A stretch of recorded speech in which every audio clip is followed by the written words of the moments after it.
I'd like to return to the word retention. The other meaning for retention depends on how it's meant.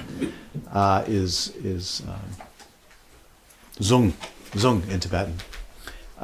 When we you've probably heard, sometimes I sometimes do it when I begin a class, which is I say a dharani, which is a dharani is like a long mantra from a sutra, taken from a sutra, of profound meaning. So sometimes the word retention means the ability to say a dharani, which is a section of profound meaning from a sutra, and gather it. You actually gather it into your heart. You gather it into your body like a vibration, and you resound that. You take on that vibration. So you might repeat the 100 names of something, or recite a sutta, a part of a sutta, and that is also called retention. You retain the energy and the meaning of the sutta, of the Dharma teaching, in your being, and develop the manifestation of that. So that's also known as retention. Yeah. Is that also with malice? That's right. That's right. So you retain the qualities. You gather and you retain the qualities of the mantra recitation is also called retention. But really what you're doing is you're gathering the qualities into you, so they vibrate, they manifest. Yeah. Okay. Zung in Tibetan. Next paragraph, page 22. From the point of view of Mahayana texts, the Buddha completely understands. So what is the knowledge of the Buddha? It completely understands the emptiness is beyond measure in his capacity for compassion. His understanding is vast, especially knowing the nature of primordial freedom within all minds.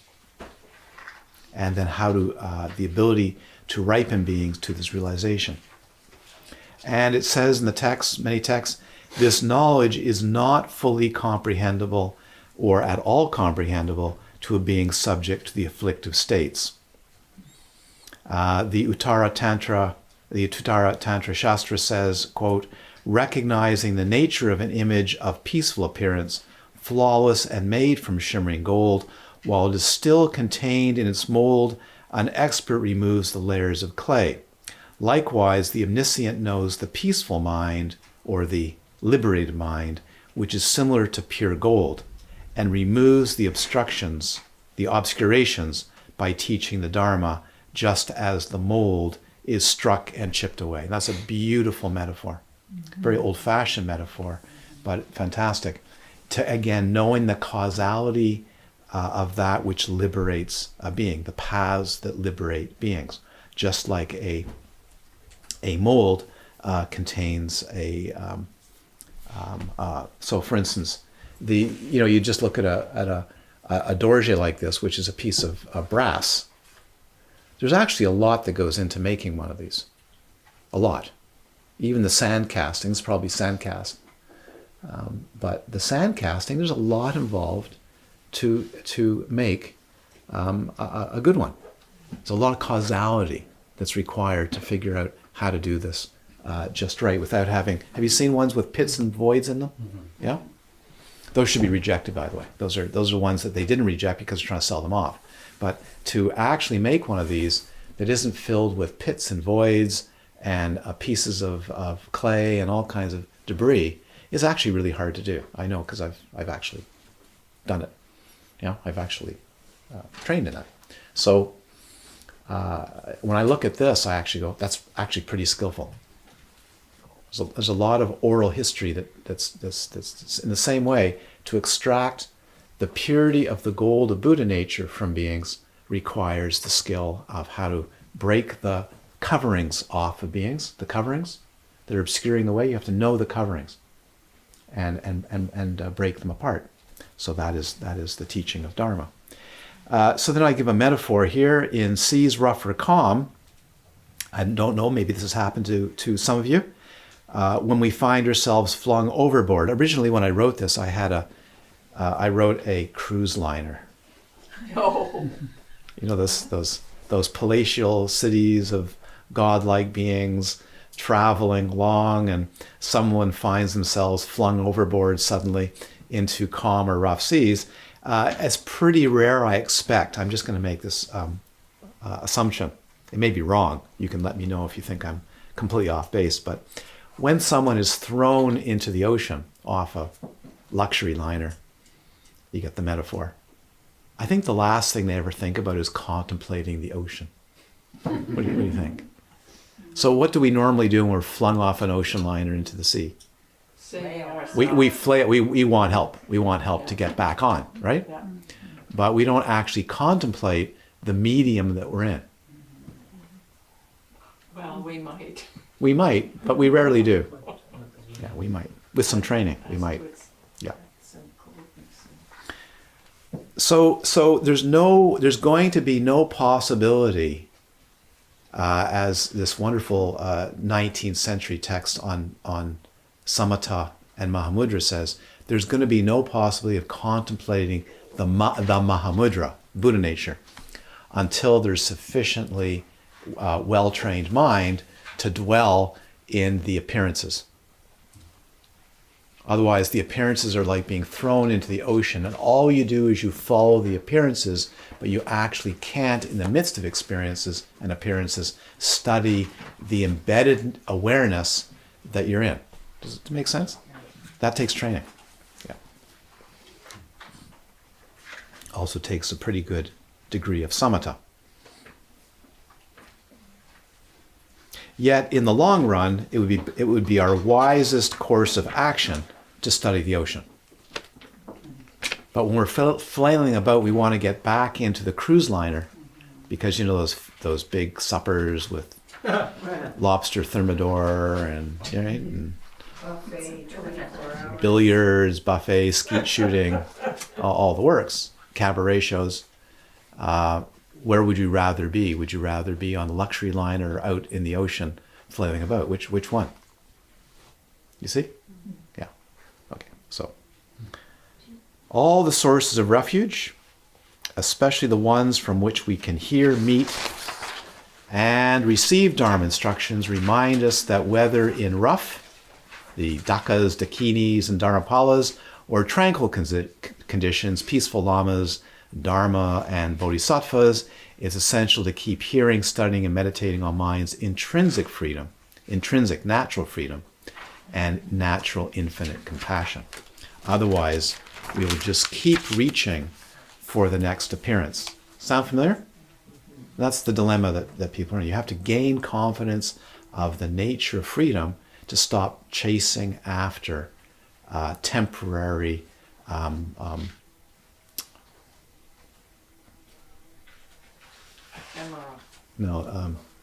life rings. You know, the life buoys they throw overboard. Lifesavers.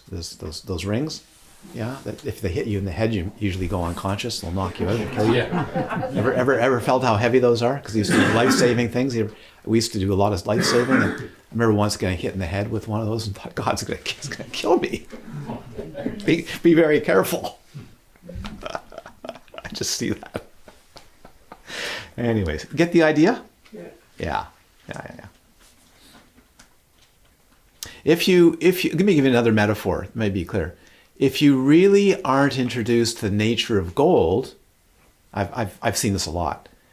Going mineral collecting, if you're not introduced to the nature of gold, what gold really is, looks like, feels like, and so on, when you come up to fool's gold, you'll be fooled. And a lot of people have been fooled by fool's gold. Do you see? Yeah. Okay. Page 24, aspiration. Next section, aspiration. Depending on the force of the accumulated roots of virtue arising from amazing connections of cause and condition. So let's review the roots of virtue. There are three unwholesome roots: greed, hatred, and dullness, or ignorance, stupidity. And ignorance, of course, is the root of all of them. That is, not knowing the nature of the suffering mind, the cause of suffering. These are all non-virtuous and the basis of unethical behavior, even minor unethical behavior. So as I believe as the Buddha taught in one of the suttas, we normally think nothing of unethical behavior. It's okay. A little bit of unethical behavior is okay. A tiny bit. But the Buddha said it's like a drop.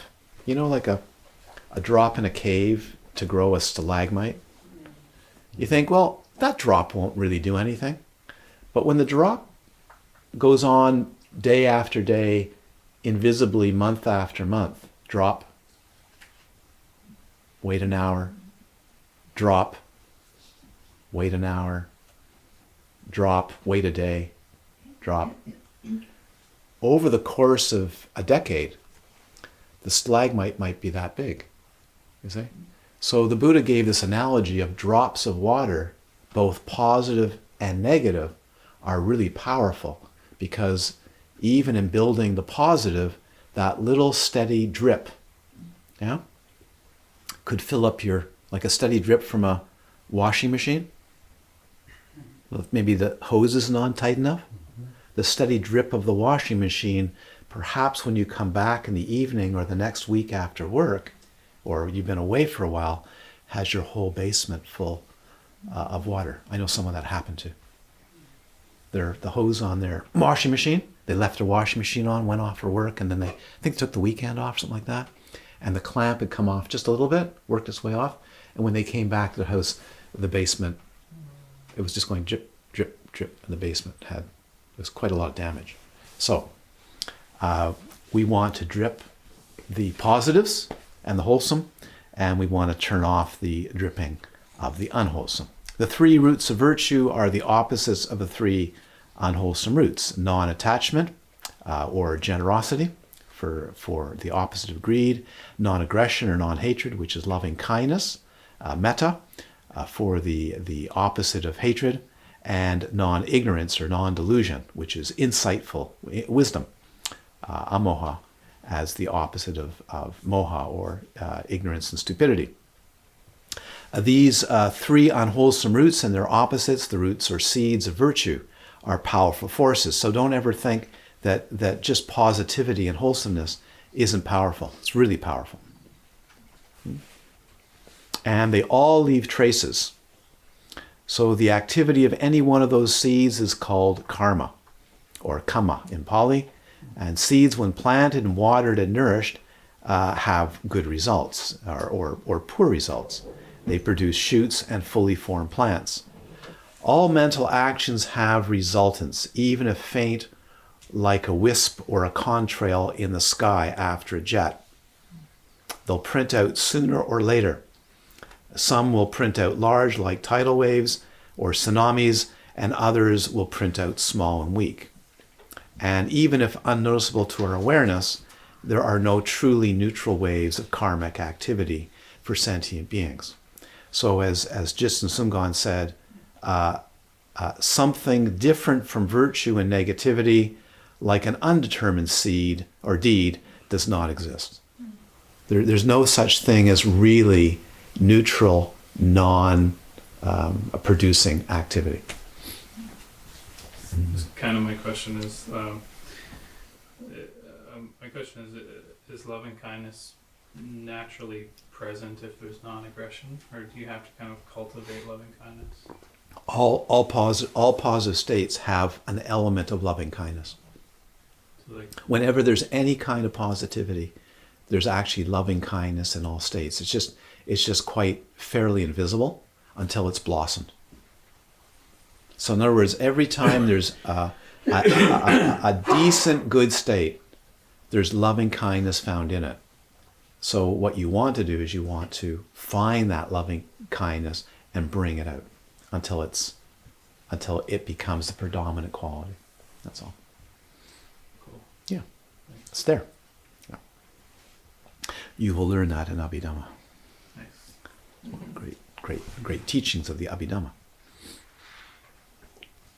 So here it is a question of giving the right nutriments and watering the seeds so they actually grow into good plants, and not watering the diseased or the unwholesome. Even with subtle thoughts or feelings, there will be residual effects similar to the power of a few water droplets falling on a rock, day after day, year after year, and you can eventually get a canyon forming, a rock canyon, or great erosion. You see this in Guatemala too. You see this in certain countries where there's waterfall, and on a certain rock face or a certain what looks like a solid hillside, all of a sudden it gives way. Suddenly gives way, and it can take out a whole village, a road, a whole forest. You see in the Himalayas, especially in the Himalayas, what looks like solid hillside with a slow movement. Let's say it has certain clay layer or something like that. Suddenly gives way, and I've seen this in New Zealand too, where people have shown me whole hillsides just given away suddenly. But actually, it was very slow, erosive behavior. So the patterns we leave in our consciousness, like the erosion of a rock or a hillside, will be wholesome or unwholesome. The whole key here is, can you discern that which is wholesome and builds towards awakeness, and that which doesn't. So people maybe assume they can do that themselves. They likely can't. They need help. Yeah. Okay. So only with the powerful combination of bodhicitta and discerning awareness will be able to choose the water droplets, or the droplets of karma, which seeds our lives and those all around us, discerning which sculptures to make and those to avoid. So Gampopa's advice is, quote, "It's a sign of a sublime personage to be on guard concerning the karmic consequences of actions as carefully as he would protect his own eyes." That's why we should be loving but stern. Do you hear this?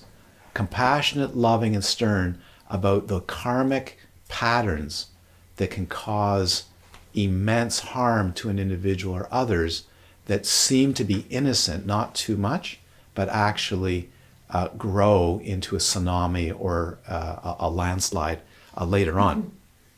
And this is considered to be one of the qualities of an enlightened being, is can discern that very, very quickly in beings. They can see that happening. Or which objects of awareness will nourish or degrade our merit. Jitsun Sungon states, quote, from the Gonchig, "The profound point is the choice between higher or lower objects." Let me give you an example.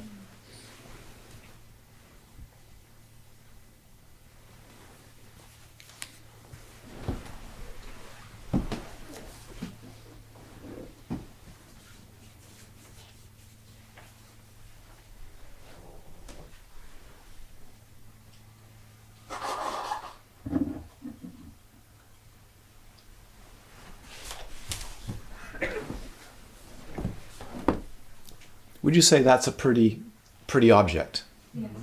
Fool's gold. I like to have that on the shrine. Nice piece of fool's gold. Pyrite? It's pretty, isn't it? Yes. And I know people who say, wow, I could use that for Dharma. I could use that for it because it's beautiful. No, you can't. It's not a path. It's a beautiful object. What will a beautiful object do for you? Causally. Direct you towards more beautiful things, but not towards Dharma. So a crystal ball? Is that cool or what? Now, is that cool? That you'd be really interested in that, to have that kind of on your shrine for a while, yes? Does it lead to liberation? No. What would it lead to? Contemplating a crystal ball or looking at a crystal ball would give you what kind of realization? Crystal ball realization. You see what I'm saying? It's just causality. But could you use this as an object for concentration if you're directed to use it? Yes. And what would you get if you used a crystal ball for an object of concentration? Concentration. Thank you. Relative condition concentration. If you took this object, a representation of the second karma, Karmapakshi, what kind of causal condition would that instill in you? Towards full liberation.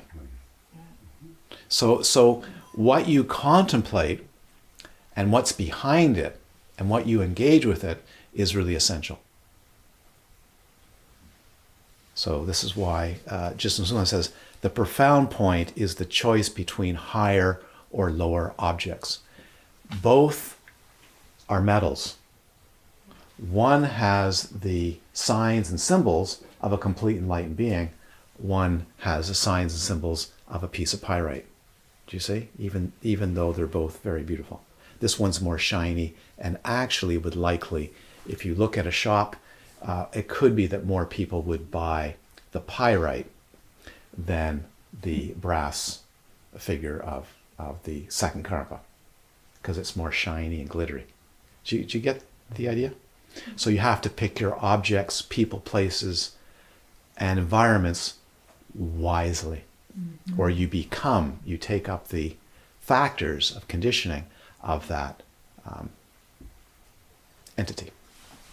Could you use this for liberation? Yes, if you have the right instructions and the right attitude. But if you don't, then you're going to attain to what? A crystal ball. So the Buddha, there's a beautiful story of the Buddha. Two beings approached the Buddha. And two wanderers approached the Buddha and said, we would like to ask you, oh Lord, we'd like to ask you a very important question. We practice dog yoga and what was the other one? Another animal. We practice animal yoga. That is, we become completely a dog. Is this a path to liberation? The Buddha, I remember Buddha is sort of something like, very good, very good, very good. Well, we would like to know if this is a legitimate, same path of liberation. He goes, something like, would you like to have a cup of tea or something like that? He's trying to avoid embarrassment or something. But they ask him 3 times, say, we'd like to know where we completely meditate on being a dog.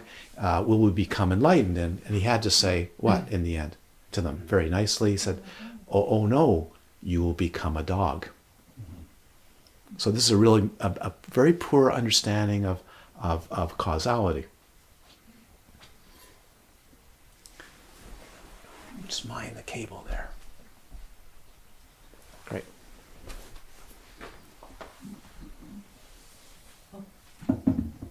When we understand our choices, we clearly see that mental activity is infinite in range and manifestations, interdependent and truly stunning in range and possibility. That's why it's amazing. The possibilities are amazing.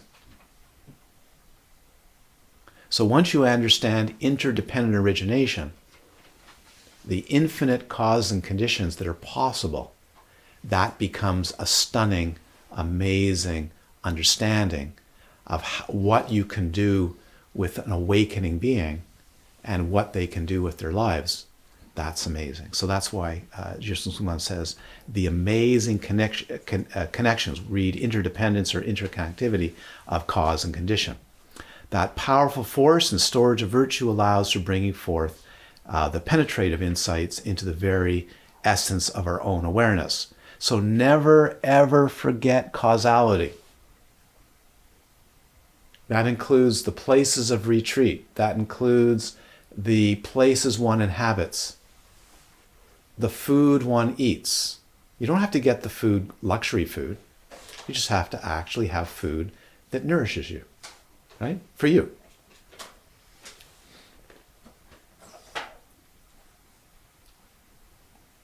That powerful force and storage of virtue allows for bringing forth the penetrative insights into the very essence of our own awareness. Now that's beyond amazing. So I've said, now that's what's amazing. It takes an extraordinary building of cause and conditions. So why would we ever practice something as complex as the extraordinary preliminary instructions? Has anybody ever had the experience of picking up the preliminary liberating instructions and going, my God, this is complex? Have anybody had that? Yes. Man, is this just full of stuff, right? Have you had that? Why do you think that is? It's the most extraordinary causal medicine for the attainment of full awakeness, other than being with an awakened being. It's just absolutely rich. Yeah. And we'll come to that a little bit later. So that's why it's utterly compassionate. Next one, page 25. May the sentient beings of 3 times who exist in samsara have actualized the ultimate knowledge of their own awareness. Page 26. So we have this line, may the sentient beings of 3 times who exist in samsara, refers to countless beings who wander and cycle through rebirths, both within a rebirth and from birth to birth. The wandering and suffering is due to confusion about the illusory nature of self and other. So I always have often have this vision of zombie, zombie movies. Have you seen those? Maybe you guys were involved in zombie. I don't know. No one involved. Music for zombie movies? No. But you have these beings that are walking around cities, right, and hankering after maybe your vital energy or something, right? They're going to suck your blood or your vital, they just devour you. But one should take those movies as a indicator of creatures moving from space to space, hankering after, grasping after appearances of the mind. Sentient beings don't know how much they're being pulled here and there to real objects. So if you don't go into retreat deeply or long enough, I'm back to that theme again, aren't I? Okay. But there's a reason for it. If you don't go into retreat deeply and long enough, you won't get the insight. You can't do this intellectually. You can maybe have a glimpse, but unless you actually feel the microscopic tugs that happen every second, that actually pull you here and there and begin to drive you nuts. Have you ever had that? Nuts? Crazy? That's really good. That's a great insight.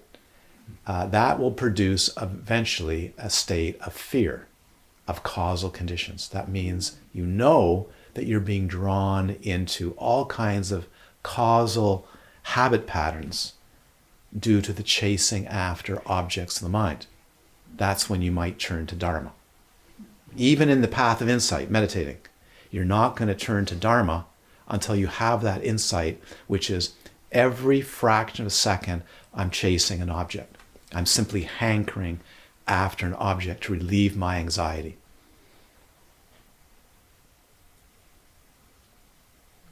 I want to be happy. Therefore, I want a happy meditation object. Does that sound familiar? And I'm not getting it. What I'm getting is all these fragments of experiences that I want to chase after to make me feel comfortable. We have that happen to us all day long. All day long.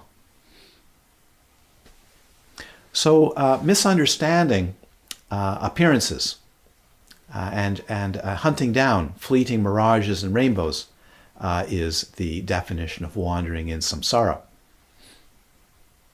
Never going to work. And even the belief that we can hold those objects. Have anybody been able to hold on to an object of clinging? Anybody have an example of where you held on to something your whole life? Is that the same pen you've had since? Yeah. So one way to actually prove this and test this is, instead of going, stop clinging, why don't you try to see how long you can cling for? Take an hour and see if you can actually cling to anything. Any state, any idea, and see how long you can cling for. Even an idea. How long do you think you can cling to a concept? I'm kind of looking at the wrong crowd, but normally I can do this and say, a long time. Well, you go take a look and you'll see maybe a fraction of a second is a duration by which you can really hold on to any object. All the rest is make-believe and memory. How long can you hold on to? How long does it feel that one can actually see this room, experience this room right now? What's the feeling? Give me the actual emotional feeling of being in this room. Is it pretty steady? Does it feel pretty steady? Like you can just look like this and you can feel the room? Go deeply into meditation, you'll see it actually has to be generated all the time. It has to be created. There's no steady state to this room at all. Yeah. Okay.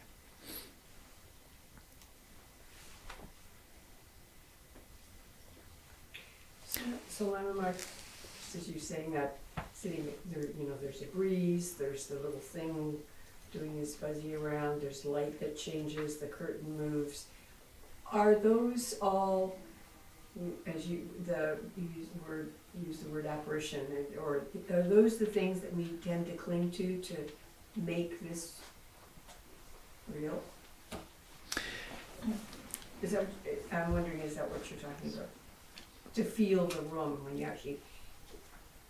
We're actually mistaking all the sensations, including mental sensations, as real entities. Yeah. And therefore we're chasing after them as if they're going to relieve discomfort or Right. change our state. Right. That's the delusion. Yeah. Okay.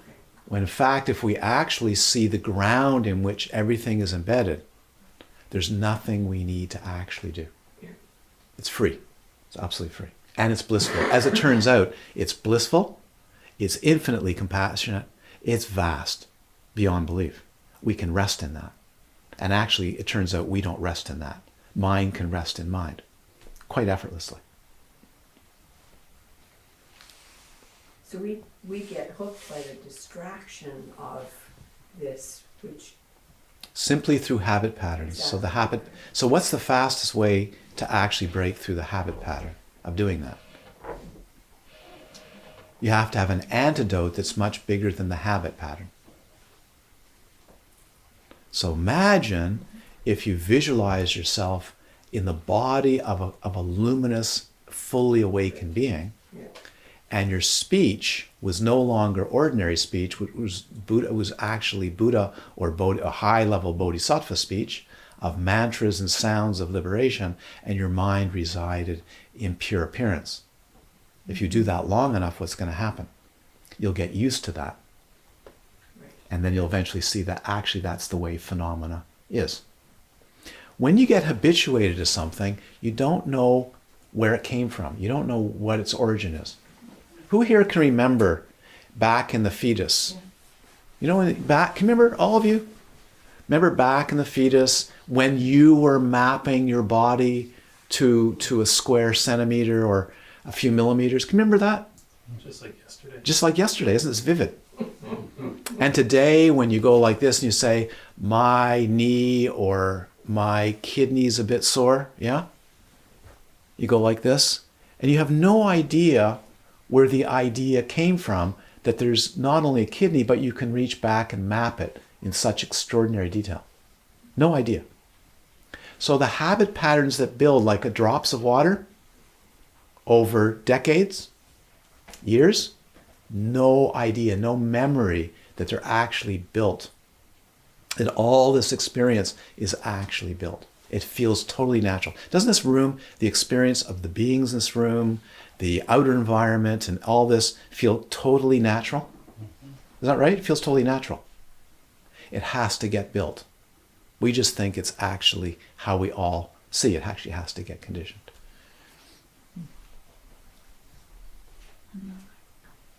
Yeah. Just a comment, maybe you might say more. When you start speaking of the minuscule, moment by moment concern of building, or there's so much anxiety that comes, like fear for, well, what if I, or who's going to, you know, you get all the possibilities and many of them. Relax. Yeah. Relax. So you say, there's fear. So tell me what fear is. So if you have a concept of fear, you won't look at fear. If you have a concept of love, you may never actually examine the experience of love. What's fear? You have to look at fear. What's fear? It's a sensation. You have an uncomfortable sensation in your body, your mind, correct? When it's not fear, it's a nice feeling. So if you keep looking at the sensation of fear, what may you find out? Doesn't exist. It doesn't exist a concept. But it may be the cause, though. I remember one day reading about karma, cause and effect, Mm-hmm. and I had this great surge of fear, because it's like everything I say I do has consequences. Correct. And realizing that, and realizing how I could find my way out of it, Yeah, marvelous. was Yeah. almost, well, it was overwhelming. Yeah, that's an insight. That's an insight into the overwhelming force of karma, right? As leading to more activity and habit patterns. So you want to put a stop to it. You want to change it. That's an insight. Otherwise you don't turn. So when it says the 4 thoughts that turn the mind from samsara, or the 4 common foundations, that's exactly the insight into the nature of the unsatisfactoriness of samsara. It's just going to build more unsatisfactory states unless I change. And not just wholesome, liberation. So I've gone around, I've been very kind, because I haven't yelled at anybody, but I've been very kind. Go around, in some places I've been teaching for years, or I see groups, and they ask me questions about the nature of mind, they ask me questions about Dharma. And I have to be very polite and say to them, because I am, but I should probably scream at them, is you're very nice people. You're actually really lovely to have a cup of tea or coffee with. But you don't know your nature of your mind. Do you follow? So you have to go beyond the good. First of all, you build the good. Then you actually have to see all the nature of all phenomena, self and all phenomena. Otherwise, you're still now trying to practice the good. We want the realization of the inseparable nature of appearance emptiness, freedom. So that means when you look at fear, you have to now consider that you're holding a view, and you have to look at that phenomena clearly. That takes training. Okay? Just awash in words. You have to relax, look, relax, look, relax, look, until you break through the configurations of mistaken experience. And that changes your physiology. Okay, let's carry on here. My goal is to make it to page 30, so we're close. All right? So this idea that we're grasping, okay, I want to go a little further with this. How many people in the room are good Buddhist practitioners here? Let's see a show of hands. Very good, very good, very good ego, very good healthy ego. You've been taught that there's grasping, yes? What is it that would grasp? What can actually do the grasping? An apparent appearance grasping? An apparent appearance grasping. What grasps? Nothing at all. So if we keep looking, we'll see that there's actually no thing grasping and no thing held. Mind is ungraspable. As soon as we actually experience the ungraspable open nature of mind, of primordial mind, then we'll see that nothing can be held and nothing can be grasped. It's already liberated. And that's called co-emergent awareness, pristine awareness. Just like images in a mirror that are not separate from the mirror, they can't stick to the mirror. So how many images have you ever noticed that actually got stuck in a mirror? Has anybody in the room ever seen images stuck in a mirror? Not one person. So why would you say that there's any stuckness in a mind that's space-like and reflective like a mirror? You can't find it. That's just imaginary. So it's not always compassion to say to someone who's suffering, you're just imagining you're suffering. Is it? But if you really want to be compassionate, that's exactly what you'll teach. Yeah. That's exactly what you'll teach if you're really compassionate, is you're not There's no being suffering, and there's nothing to actually attach to. You can't. It can't be done. It's only a thinking mind that can create the idea, I'm grasping. There's nothing to grasp to. It has the same nature as one's mind. Do you follow? If it's experienced in your mind, it has the same nature as your mind. And that's what has to be experienced. So it says in the Uttara Tantra Shastra, it says, the mental poisons are like a cloud. Karma resembles a dream experience. The skandhas, the 5 skandhas produced by the poisons and karma, are similar to an illusion or a deceptive apparition. That really is what we must get to. We might even have to go further than that. It is harmful and fraught with confusion not to have gained this wisdom insight. So that's also why we keep embracing ourselves in teachings and practice texts that keep reminding us of that. That's important. All right? So that is why I keep recommending to people, at least once a day, recite and practice the Preliminary Liberating Instructions, because all the realizations are in there. They remind you, like drops of water, over and over and over again, with the highest understandings. Page 27. In the Buddha field of the natural state of the mind, in the palace of great bliss of one's own awareness. This is a quote from within the Guru Yoga section of the Preliminary Liberating Instructions. And then this chap that wrote this commentary said, discovering the ultimate nature awareness is the release from suffering and wandering through samsara. Understanding that most people don't know about this predicament, and they don't know about the natural freedom of the mind, brings up profound compassion. That's where the profound compassion happens. To not know this is you see people doing things they don't have to do. They simply don't have to do it. Mark, are the, is it okay to ask? Are the skandhas the same or different from the 6 causes that were on page 17? Which were the details of the causality and conditions. Are the ones that we're looking at right now? Are the skandhas is the same? The 5 skandhas? Yeah, as the 6 causes are No. different things. The skandhas are part of what comes into the causes. Okay? So you have to factor in the skandhas into the causal arising. So let me give you an example. Yes, please. So in a particular causal arisal, one of the factors that comes into both the cause and the result may be the clinging to the body formation.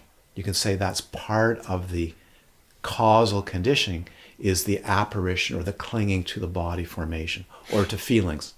That's a major causal factor in the result that finally happened. Oh, okay. You see? Yeah. Thank you. Yeah. I think of all the selfies that my children and their peers do, especially the women in their mirrors. Yes. And that's a good example of cause and result. Right. So I know I hear people saying, well, taking all these selfies is innocent, right? It's just, isn't it fun, innocent? But actually not. And by the way, it's not bad. It's not wrong, but it is going to result in cause and effect. Self-reflection. So if you keep self-reflecting and you keep looking at yourself, I mean, if looking at yourself in the mirror a few times a day is enough, then you can really look at yourself in your cell phone now more often.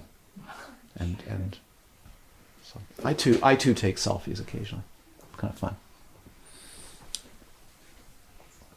You can have anything. You can do anything. You know that, as long as you don't cause harm, and don't cling. It's the grasping. It's the imaginary grasping. So imagine if you take all these selfies, and you don't know that one's grasping after apparitions of mind. you could end up falling off the edge of the Grand Canyon. Was it 8 in 1 week? Oh my God. Yeah. Is that right? 8 in 1 week, I think, of people falling off the Grand Canyon and dying, taking selfies. Oh my goodness. Do you think that's afflictive? Yeah.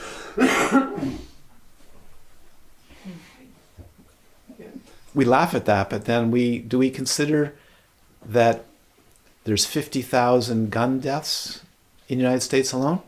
Anyway, 43, I think, last year. 43,000? I like these numbers. What's the majority of the use of a gun to inflict death in the United States? You'll think, what's in the media? Mass murders? No. Males committing suicides. That's the majority of the use of a gun to kill, is to kill yourself, a male to kill themselves. It's a selfie. The self-experience is so real and so uncomfortable that the only thing in the mind is to now end it. So the selfie experience, the selfie example you're giving, we can just magnify that into uncountable methods of harm. You see what I mean? Chasing after apparitions. Ever gone to a modern, who's been in a modern supermarket lately? I did, New Zealand. Have you noticed that there's an entire row, you know how long those rows are? Devoted to chips. An entire row devoted to crunchy, salt, carbohydrate, fat, substances that go crunch, of potatoes, of vegetables, of things that have health food on it. Popcorn. Isn't that fantastic? That's an entire row now. And I suspect over time it's going to become a row and a half and 2 rows. Chasing after what? A satisfactory experience. Yes, you see? So there's hundreds of examples of the selfie, of chasing after something that gives a self-confirming feeling. How many mirrors do you have in your home?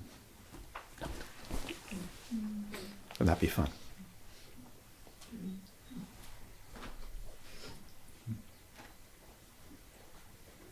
Next paragraph. If we continue to observe our own awareness, we will not behold the primordial innate awareness. So I'm cautioning people, stop doing this. Don't believe that you can look at your awareness and break through to primordial awareness. You have to have the liberating instructions to do that. All you're going to get is more phenomena of watching it rise and fall of your conditioning. That's not the purpose of Dharma. You have to penetrate through much deeper. So you can see the amazing connections of cause and condition, as Nuden Dorje says, by watching and understanding habit patterns of mind. But the actual real insight, not the real insight, the actual more profound insight is to actually look at the nature of all awareness. When our virtue and ethics are weak or unwholesome, our minds are grossly to invisibly agitated and turbulent. We may do others and ourselves harm. Even though our innate predisposition is complete freedom and compassion, unless we have a strong force of virtuous activity and strength and capacity, especially confidence and devotion in Buddha nature and the Guru's instructions, we won't have the clarity and sustaining power to keep searching for the unborn, the singular taste of all experience. You always have to remember and hear again and again what this is all about, what this is really about. We are being trained into look at the nature of all experience, the singular stamp, or as we say in Mahamudra, the great stamp, the great seal. What is all this experience sealed with? Emptiness. If there isn't profound settling, unbinding, non-fabrication, and relaxation, with the lucidity of love and compassion, what hope is there to investigate and discover mind's nature, the ultimate knowledge of our own awareness? So this key line here, very important, in the palace of great bliss of one's own awareness, this is the point of Dzogchen, point of our practice. We want to discover the great bliss, the great freedom of the natural state of the mind, of our own awareness, not all the phenomena. That includes bliss, clarity, and non-distinction, not all the phenomena of mind. So we need to hear this over and over and over again, or we're going to continue to keep getting confused into the phenomena of the mind. Discovering and then developing utter confidence, devotion to the meditation of the ultimate knowledge of our own awareness is called Dzogchen, Maha'ati, Mahamudra, or Buddha nature. And that's what we're fully on about. Okay, and that takes causes, amazing causes and connections to do that. And I found a quote the other day just because I received a book in the mail that I ordered, a wonderful book of new translation of Yogi Shabkar's Words of Wisdom. He wrote a text, beautiful text, which is the entire path of liberation, this pithy path of liberation. And in it, he said, sorry, not in that text, but in the introduction by Matthew Ricard, he quotes the great Yogi Shabkar 200 years ago, not, I think as he said, not mincing his words. And Yogi Shabkar said over 200 years ago, these days some people say, quote, there's no need to expend great effort on the preliminary practices. They say, what's the point of so much complication? It's enough just to practice Mahamudra devoid of all elaboration. End of quote. And Shabkar says, don't listen to such nonsense. How can someone who hasn't even reached the shore talk about the sea? Beautiful, eh? I keep hearing this all over and over and over again. People come to me and say, I practice the Mahamudra. I go, great, have you got there yet? No. Well, maybe the cause and conditions are not suitable. What causes and conditions? I meditate, right? No, you see, so this is what Yogi Shabkar is talking about. So like any skill, so I've given an example here, which because unfortunately many of you do not play golf, you may not relate to this. If you did, you would relate to this right away. But I've heard occasionally, out of the millions of golfers every day playing out there, that occasionally someone who's never really played golf gets a hole in one. Well, statistically, if you do the math, it's going to happen. And the chances are, if you're very good in golf, it's not going to happen. Because just statistically, someone's going to pick up a club, hit a ball, and it's going to go in on the first hit. Let's see how many times they can do that again. You see?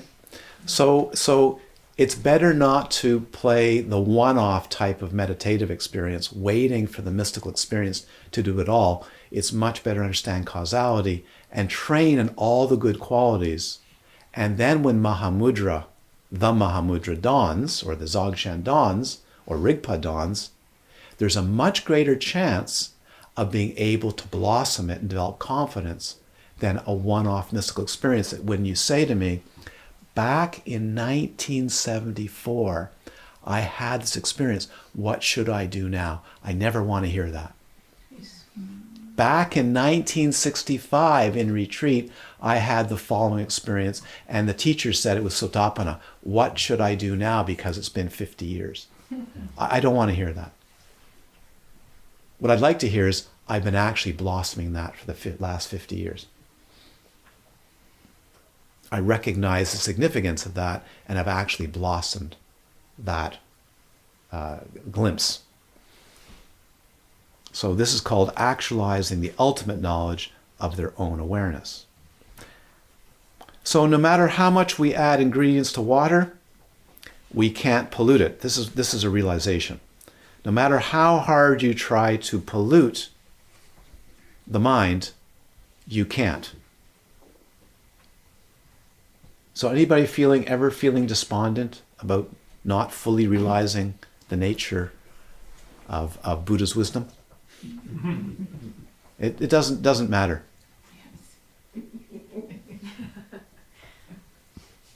It's not polluted. It's not obstructed. You can always extract the purity of pure water from water. You just have to have the right instructions, the right conditions. If you don't build a desalinating plant with the right engineers, I've heard sometimes they build them and they completely fail.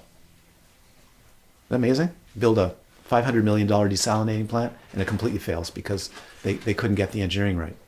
You have to get the engineering right to discover and extract the purity that's in the water. Okay. Dharma practice is on page 28. Dharma practice is similar to extracting mind's naked mode from a sea of habitual noisy states and sensations, including the states of tranquility, bliss, and no thought. They become even more challenging. So a dear friend of mine in New Zealand, who's a Dharma teacher, Greg, I liked his expression one day. We were talking about the noisy environment today of Dharma. Part of the difficulty for all of us, I'll use all of us liberally because it's in fashion, is we live in a very noisy environment of what constitutes the Dharma, what constitutes liberation, what constitutes a path of genuine liberation. It's really noisy today. Do you know what I mean by noisy? Yeah. Every single voice coming at you, every message, how to do it. 1 hour a day is sufficient. A little bit of meditation, bit of Dharma, go to a talk, get an empowerment, whatever it is.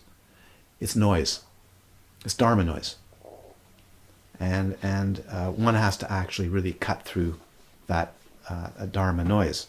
So we're really now in a period of noisy activity. So I really like the metaphor that's been used by the Mahasiddhas for a long time. It's in the Tantras, is if you've ever worked with steel or metal, right? Hammering, heating, bending, moving to actually get a piece of steel. So you actually have to really work it. So the powerful force on page 29, the powerful force and storage of virtue magnified by the preceding four extraordinary liberating practices, refuge, bodhicitta, vajrasattva, mandala offering, and guru yoga, in all of their wondrous displays, allow for actualizing the ultimate knowledge of their own awareness, of one's own awareness. Now I consider that amazing. And I can tell you personally, share with you personally, that I have great regard for earnestly practicing the preliminaries, because these were some of the most important moments of my life, which also gave me the ability and the strength and capacity to really contemplate the Mahamudra very deeply. Why? Because all the seeds of Mahamudra are contained in the preliminaries, including the obvious instructions. Later on, you'll realize it was all there. And further, next one we have here, perfecting all stages of primordial wisdom through the conduct of Samantabhadra, Bodhisattva abide in the supreme space free of obscurations. So here's another more pith instructions and more beautiful instructions. The conduct of Samantabhadra Bodhisattva. And Samantabhadra, Buddha or Bodhisattva Samantabhadra gained great accomplishment through his generosity, his practice of generosity. So they use the word Samantabhadra Bodhisattva as an example of how we are to train and cultivate the qualities of a Bodhisattva. And here I've put on page 29, the footnote 69, the actual list of the things that the Bodhisattva, Samantabhadra did. One, he paid homage and respect to all the Buddhas. He praised all the Buddhas. He made abundant offerings. He gave so vastly. He repented misdeeds of all evil karmas, rejoiced in others' merits and virtues, requested the Buddhas to continue teaching, requested the Buddhas to remain in this world and follow the teachings of the Buddhas at all times. And number 9, accommodate and benefit all living beings. Number 10, to transfer all merits and virtues to the benefit of beings. The one that we often get a reference for to Samantabhadra Bodhisattva is the offerings, right? Making the offerings. It says, just as Samantabhadra did, we make the offerings. So as Namgyal Rinpoche would often say, if you were to take any of the paramitas as the most important paramita for really full flowering and full realization, it's going to be the first. It's generosity. Because generosity immediately creates or opens up non-clinging awareness. Checking you out. Yeah, cool. Remain unmoved. You see? Till it goes in my ear or something. Yeah. Maybe it wants to It's very get a little close. earwax. Checking everything out, Mm-hmm. sniffing and smelling and, Kind of like humans. yeah, Yeah. Right. he's cutting through. So making offerings to all the sources of refuge, making offerings to all the sources of awakeness is a very high practice. So please don't avoid the offering section in the practices. It's a microcosm of being able to offer infinitely to all beings and to all sorts of reference. Don't just go, I got to get through that.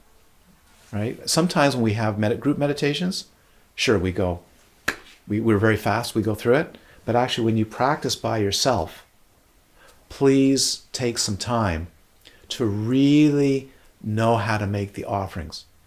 Make thousands and thousands of mental offerings.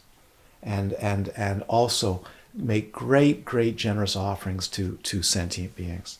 Free all this clinging, this mass of clinging up. So I've written here, as Samantabhadra Bodhisattva, we especially want to cultivate oceans of relative and transcendent generosity by making extraordinary offerings, thereby lessening our clinging to self and other, and finding the great river of non-clinging awareness. This is what one discovers. So why wouldn't someone be generous? Just fear. Why wouldn't one be continually generous to sentient beings? Just fear. What's one going to lose? You'll lose your fear.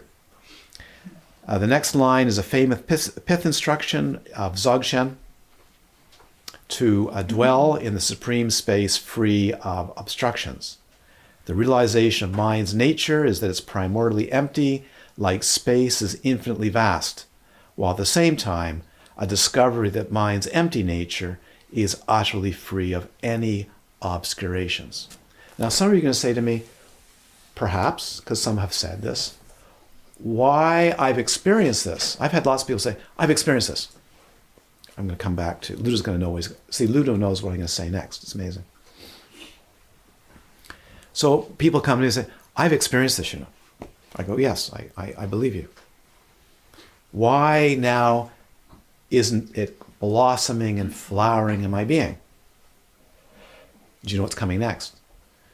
Because the retreat work hasn't been done to have that glimpse, that experience, and dwell in it long enough and blossom it until it pervades everywhere and everything 24 hours a day. Mm-hmm. And why is it that some of these Dharma students, 99.9, think that they can somehow circumvent what all the lineage teachers have done for 2,500 years? Is it because we're entitled? Is it because we're smarter? Is it because we're more naturally gifted Dharma practitioners than Naropa, Milarepa, Marpa, the first Karmapa, the second Karmapa, Pagmodrupa? Should I go on? Should we go through the entire lineage list of every lineage? So why is it somehow we think that we don't need to do that even anywhere close, even 10%? You can tell me sometime. I don't need to. But it's utter delusion. If you want stability, you're going to have to get into retreat. Solo, group, with teacher, without teacher, to develop the confidence. And I'm telling you, I'm going to be saying this 100 times in a weekend, because if you find beings, I mean you and many others, don't get starting to do solo retreats on a frequent basis, and I mean a weekend, a week, 2 weeks, 3 weeks, a month, 3 months. I love hearing when someone says, I went away for 3 months and did a retreat solo. I go, hallelujah. Hallelujah. If you don't imbibe the Dharma through direct, long-term soaking in it, even if you've had a glimpse of the Dharmakaya, the habit patterns are so deep and the habit patterns of society are so many, it'll get swamped. And all of you have had profound experience. Every single person in this room, I know that, has had profound experience. You have to blossom it. You have to take it like a musical instrument, right? My music teacher sitting over there, he knows. It's upstairs in the case. If you don't blossom it and play it enough, right? Hours and hours and hours a day, it simply won't come to you. Playing one note clearly isn't good enough. Do you understand? It's a one-off. It's like hitting a hole-in-one. It has to be played over and over until it becomes effortless. Right? And that means 20 years later, you can play a concerto and it's absolutely effortless. Why? Because you soaked it so deeply into your being, your body. So if you've had a genuine experience in 1974, and it's genuine, and you've done the work, that nature of that experience should be blossoming in you today effortlessly, if you've done it right. There should be not even a question of where it is. It just comes out all the time. Okay? So I'm going to insist on this. If people keep saying to me, why am I having some difficulties? Because the work isn't being done, which is the most extraordinary work of the retreats, not just meditation, studying Dharma texts, reading, studying, soaking. That's why I like soaking. Slow reading, soaking, slow meditation. You soak it in, you relax, and you become accustomed to your nature with the right instructions. So getting to experience the supreme space of free obscurations means one has to become slowly accustomed to this, and if it's sudden, then we have to blossom it. Now, why would it say supreme space free of obscurations? Because that's the way all phenomena is. It's utter delusion to think others. Let me be straight. And I'm not being unkind. It's utter delusion to actually conceive of the universe in any other way. Once you know from the inside out this experience, all experience and all phenomena has no obstruction. There's not a single taint of emotional obscuration. It doesn't actually exist. That's what you have to come to. Primordially empty. Nothing is in the way, and there's nothing in the way of liberation. So I give the example of tearing down a concrete wall. Dave. He's around the corner.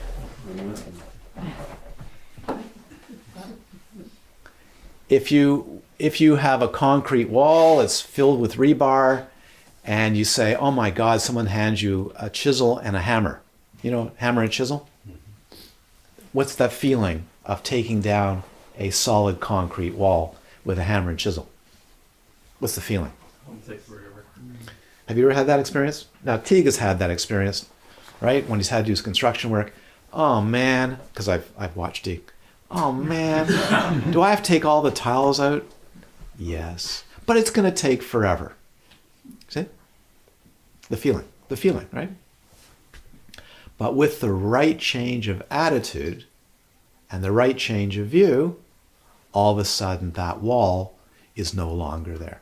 That's what has to be experienced over and over and over and over again. With what? The most subtle taints, the most gross taints, over and over. They're not actually truly there. It's fabricated. And that's going to take time. And that is part of the difficulty that people are having, is they're not taking the time to soak in that experience. So remember this point. This is something I'm trying to direct people. We don't touch things, we touch concepts. You don't hear things, you hear concepts. You don't taste coffee, you taste a concept. You don't lick the bark of a tree, you lick a concept. You don't hug each other, you hug a concept. Shall I go further? You never make love, you make love to a concept. That's okay. No problem. You never fly in an airplane. You fly in a concept. You never have a thought, you have a concept. You have to have that experience 100,000 times until you really know this is true. You never feel the Dorje. You have a concept like a rainbow in the mind of a Dorje. You have to break through that. That means you can touch it and feel it, and you can actually have incredible, down to, you know how well we can measure something with our fingertips? 1 micron. 1/1000th of a millimeter. Isn't that fantastic? What do you think that measurement is? A concept. Okay. Doesn't mean it's wrong, by the way. No. It's a concept. Can concepts hurt us? Yeah, they can hurt our bodies. If I fall over and land on the Dorje in the wrong way, I can really hurt myself. That's possibly a dangerous object. Mind can't be hurt, even with a sensation. It's great reading, I think, the biography of, who was it? Was it Diglo Khyentse Rinpoche or Khyentse Rinpoche? It's Khyentse Rinpoche. Had to have a knee operation. The great Diglo Khyentse Rinpoche, I think it was great. Had a knee operation. No medication, just watched it. Whole knee opened up. Extraordinary, with a beaming look on his face. Well, that's interesting. So the text says, this is truly superior. It is. This is the mind, the body, speech, and mind of Vajrasattva, which we're practicing in the preliminaries, feeling utterly primordially pure, full of rainbow light and compassions. The taints, be they mental, verbal, or physical, are only apparitions that feel real. They feel solid. And it's no different than when we believe we have been devoured by a shark in a dream. Doesn't it feel real? Doesn't it feel real? It's not. The taints of mind cannot be hurt, destroy, or obstruct in any way pristine awareness. This is what we have to come to. And I love this. This is a beautiful, beautiful verse from a commentary on the Vajra. Beautiful. Just on page 30, just as though a vase has been destroyed, the space within remains undamaged. Similarly, though the mind has been destroyed, pristine cognition remains undamaged. This is really the point. So one has to actually be in retreat, and I mean retreat, to be able to sit, usually sit, stand, sit, walk, but mostly sit, in the midst of the most difficult, including bliss that puts you on the ceiling, out into outer space, and you feel like you'll never come back, or the unbelievable apparitions of the mind, like, I could blow up the planet. These kinds of psychotic states. You have to go through those. You have to actually experience them as apparitions of the mind that self-liberate over and over and over and over and over again until it breaks. And that is the experience of the Buddhas, in the Shakyamuni Buddha's 4 watches of the night, yeah? When Mara was coming at him with weapons and armies and everything else, you have to have those experiences of going through literally being attacked and all the psychotic stuff that comes up and being in the midst of it and watching it self-liberate, not pushing it away, not going, it's empty, or some antidote, right? But simply watching it vanish into rainbows. Why? It was just the play of the mind. And if that doesn't happen, then the mind will be the conditioned mind will be fooled. The space on the outside is the spaciousness within. So then this author says, this crazy author of this text says, of this commentary, the bulldozer of penetrative insight will demolish the concrete wall in an instant of timelessness. It won't be the past, it won't be the future, it won't even be the present. It'll be timeless experience. Gampopa pointed out, for the mind that does not cling to any thought or appearance, its arising and release occur simultaneously. Why? Something that appears in the mind doesn't have a past and doesn't have a future. Because mind has no past, present, or future. It's timeless. It's already liberated. For that to occur, we need much confidence and faith. So as Lho Nuden Dorje has said, we need mountains of merit, born of example and direct experience. And we'll go to the end of this last section, page 30. Though mind is the supreme... Actually, we'll come back to this afternoon. That's good. Yeah, that's plenty for this morning, so we can do the dedication aspiration.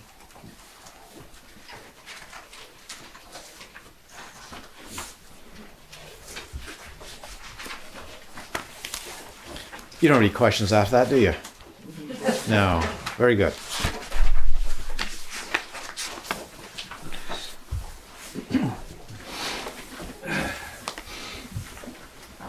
Michael, just English and Tibetan of the dedication aspiration for this morning, because of the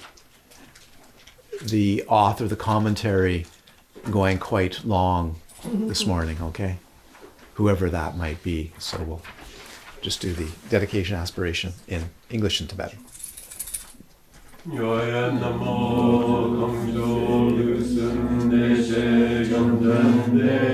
Lama yinam chosu seram che zingdu drangye yawaram jangun tamche senshi dagla gongzu su dangne damchang amanya damche ki lurani su geche gewale dusu sampe gewa jenedam done yompe gewa drimenam dutte jamju jengbo yinsuvo seche gawe gompa tarchenne deshe namki gompa yangzo shok ridro yolo tanse sachen kya dezen zangbe trille tarchenne Zikten zizin droku chola chok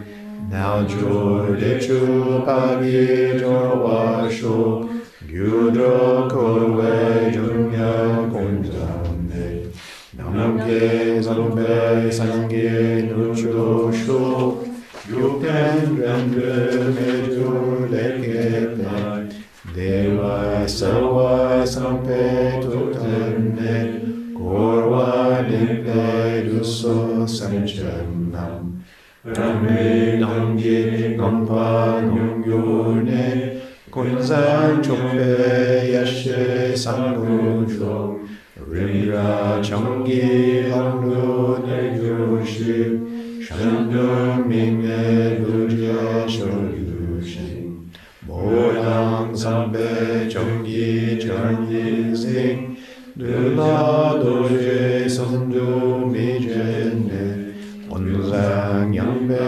yangdu sangye sho Sede jumye rinda kampase Jumne kamgu rinye zingdu sho Bardo rogye lame gyurshene Zangde dreche sorgyu samchen kun Kasho nesu gechi kyopasho Yeshe rangnam drukla dumaye Duje yukum michi drogyurne Lame dongi rego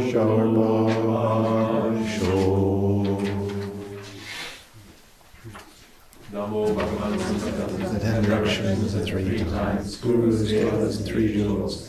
Victors, ministers, and grains of dust in the field. All of you, please listen and pay heed to me. From now on, as much virtue as the virtuous action performed by mind, boundless body, speech, and mind in equal space, accumulated throughout the 3 times, the stainless virtue existing in the beginning, is dedicated to gathering the expanse of awakening. Having arrived the state of knowledge of the victors with their children, may the state of knowledge of the Sugatas be totally perfected. The great stage pervaded by the demonstration of the wheel of knowledge and liberation. May the holders of the stage, having perfected their activities, carry happiness to the world and dharmas to all men. And may yogins be satisfied with the glory of the 10 virtues, having purified all the suffering of samsara and the 6 causes, they would quickly attain the innocence of complete freedom.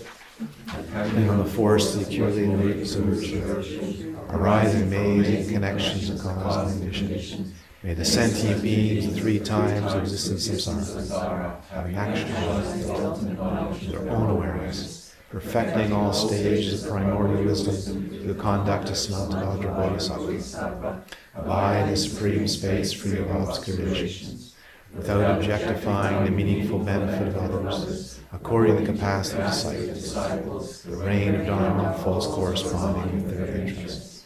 Having ripened disciples in the state of the 3 vows, they obtain the vast dimension of Buddha-Samatha. In this life, the lifeless condition and permanent empty. The constituents of the 5 elements are complete as a Buddha field of the 5 families.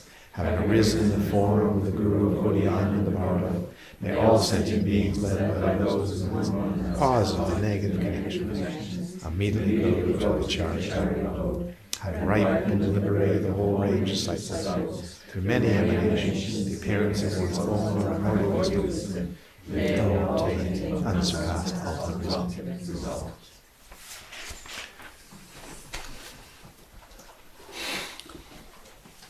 Good. Is the meaning of what we're reciting becoming clearer? I hope so.